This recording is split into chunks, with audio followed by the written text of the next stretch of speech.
വളരെ കാലം മുമ്പ് ജപ്പാനിലെ ഉയർന്ന പർവ്വതങ്ങൾക്കിടയിൽ സ്ഥിതി ചെയ്യുന്ന ശാന്തമായ ഒരു ഗ്രാമത്തിൽ ഹരുട്ടോ എന്ന പേരുള്ള ഒരു വൃദ്ധൻ താമസിച്ചിരുന്നു. പുഞ്ചിരിക്കുന്ന മുനി എന്നാണ് ഹരുട്ടോ ദേശത്തിലുടനീളം അറിയപ്പെട്ടിരുന്നത്. എല്ലാ ദിവസവും അദ്ദേഹം ഒരു വലിയ പുഷ്പത്തിൻ്റെ ചുവട്ടിലിരിക്കും. അദ്ദേഹത്തിൻ്റെ മുഖത്ത് എപ്പോഴും ശാന്തമായ പുഞ്ചിരി നിഴലിച്ചിരുന്നു. അദ്ദേഹം ഒരിക്കലും അധികം സംസാരിച്ചില്ല.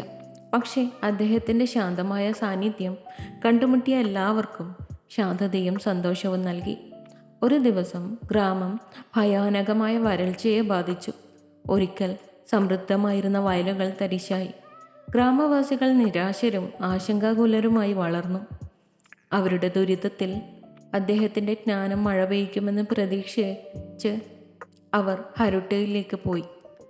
അവർ അദ്ദേഹത്തിൻ്റെ അടുത്തെത്തിയപ്പോൾ പതിവ് പോലെ പുഞ്ചിരിച്ചുകൊണ്ട് ചെറി ബ്ലോസം മരത്തിൻ്റെ ചുവട്ടിലിരിക്കുന്നത് അവർ കണ്ടു.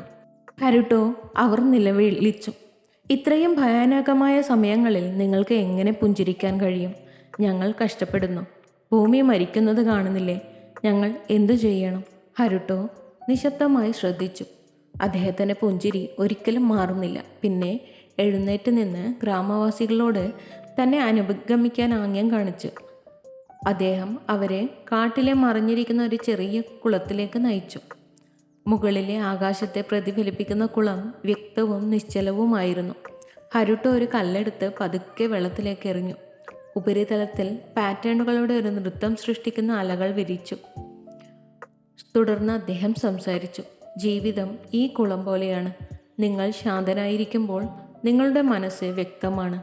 നിങ്ങൾക്ക് ചുറ്റുമുള്ള സൗന്ദര്യം പ്രതിഫലിപ്പിക്കാനാകും. കുഴപ്പങ്ങൾ ഞാൻ എറിഞ്ഞ കല്ല് പോലെയാണ്. അവ അലകൾ സൃഷ്ടിക്കുന്നു, പക്ഷേ ആ അലകൾ മങ്ങും. നിങ്ങളുടെ ആശങ്കകൾ താൽക്കാലികമാണ്. അവ നിങ്ങളുടെ ആന്തരിക സമാധാനത്തിന് ഭംഗം വരുത്തരുത്. കുളത്തിലെ അലകൾ പതുക്കെ അപ്രത്യക്ഷമാകുന്നത് ഗ്രാമവാസികൾ നോക്കി നിന്നു. വെള്ളം വീണ്ടും ശാന്തവും തെളിഞ്ഞും ജ്ഞാനം അവർ മനസ്സിലാക്കി. നിരാശയ്ക്ക് കീഴടങ്ങാതെ നവോന്മേഷത്തോടെ അവർ ഗ്രാമത്തിലേക്ക് മടങ്ങി. അവർ ഒരുമിച്ച് പ്രവർത്തിക്കാൻ തുടങ്ങി. അവർക്കുള്ള ചെറിയ വിഭവങ്ങൾ പങ്കുവയ്ക്കുകയും അവരുടെ ഐക്യത്തിലും സഹിഷ്ണുതയിലും സന്തോഷം കണ്ടെത്തുകയും ചെയ്തു. കാലം കടന്നുപോയപ്പോൾ മഴ വീണ്ടും പെയ്തു. വയലുകളെ പുനരുജ്ജീവിപ്പിക്കുകയും ഗ്രാമത്തിന് ഒരിക്കൽ കൂടി ജീവൻ നൽകുകയും ചെയ്തു. ഹരുട്ടോയുടെ പാഠം ഗ്രാമവാസികൾ ഒരിക്കലും മറന്നില്ല. അവർക്ക് ബുദ്ധിമുട്ടുകൾ നേരിടുമ്പോഴെല്ലാം അവർ ചെറിപ്പുഷ്പത്തിൻ്റെ അടുത്ത് ഒത്തുകൂടി ശാന്തമായ കുളത്തിലേക്ക് നോക്കി. പുഞ്ചിരിക്കുന്ന മുനിയുടെ ജ്ഞാനം അവർ ഓർക്കും.